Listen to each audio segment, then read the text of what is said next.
Hello. આજે આપણે social મીડિયાના લાઈક, શેર અને સબસ્ક્રાઈબના આધારે બનતા અલ્ગોરિધમ વિશે થોડું જાણીએ. આપણે જોઈએ છીએ કે રોજ પડે પડે એન્ટરટેનમેન્ટ, જ્ઞાન, માહિતી વગેરેના લાખો રીલ્સ, વ્લોગ્સ, વિડીયોઝ સોશિયલ મીડિયાના પ્લેટફોર્મ પર પબ્લિશ થતા રહે છે. Every household has become a production house. સ્વામીજીઓના પ્રવચનોના બ્રેકઅપ કરી નાના નાના વિડીયોઝ બનાવી યુટ્યુબ પર બતાવવામાં આવે છે. કદાચ એવું પણ થતું હશે કે સ્ટુડિયોમાં જ સ્વામીજીનું પ્રવચન રેકોર્ડ કરી એઆઈની મદદથી એડિટ કરી વિડીયોઝમાં સામે ઓડિયન્સ ગોઠવી ફાઇનલ વિડીયો બનાવી સોશિયલ મીડિયાના પ્લેટફોર્મ પર અપલોડ કરાતો હોય. દરેક રીલ, વ્લોગ કે વિડીયોમાં લાઈક, શેર અને સબસ્ક્રાઈબની અપીલ અચૂક કરવામાં આવે છે. ઘણા વિડીયોમાં થંબનેલમાં જ તમે જોશો કે 1 મિલિયન વ્યૂઝ એવું દર્શાવવામાં આવે છે, જેનાથી વિડીયોની એક બ્રાન્ડ વેલ્યુ ક્રિએટ થાય છે. જે સ્વામીજીના વિડીયોઝનો ખૂબ જ ઓછા લાઇક્સ, શેર અને સબસ્ક્રાઈબ મળતા હશે, તેમને કદાચ ઉપરથી ટકોર કરવામાં આવતી હશે કે સ્વામીજી, તમારા કન્ટેન્ટમાં કંઈક નવીનીકરણ લાવો.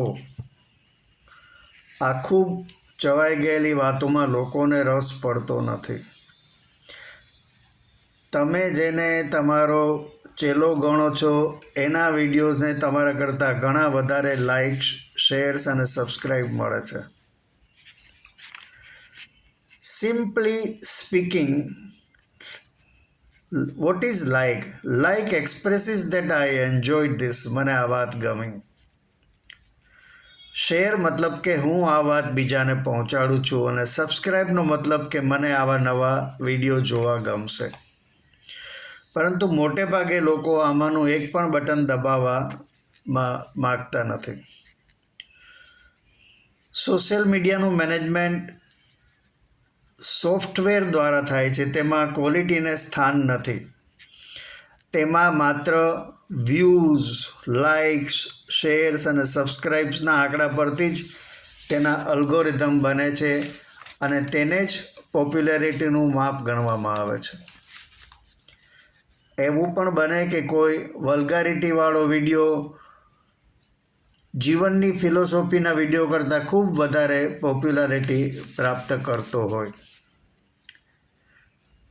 પરંતુ એ જ હ્યુમન મેન્ટાલિટી છે.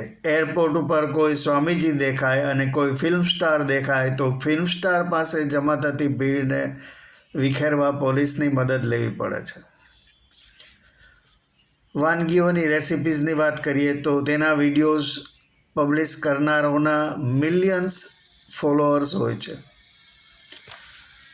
જૂના સમયમાં મહેમાન આવે ત્યારે ગૃહિણી ચા સાથે ફટાફટ 10 મિનિટમાં જ ગરમા ગરમ બટાકા પૌવા બનાવી પીરસી દેતી.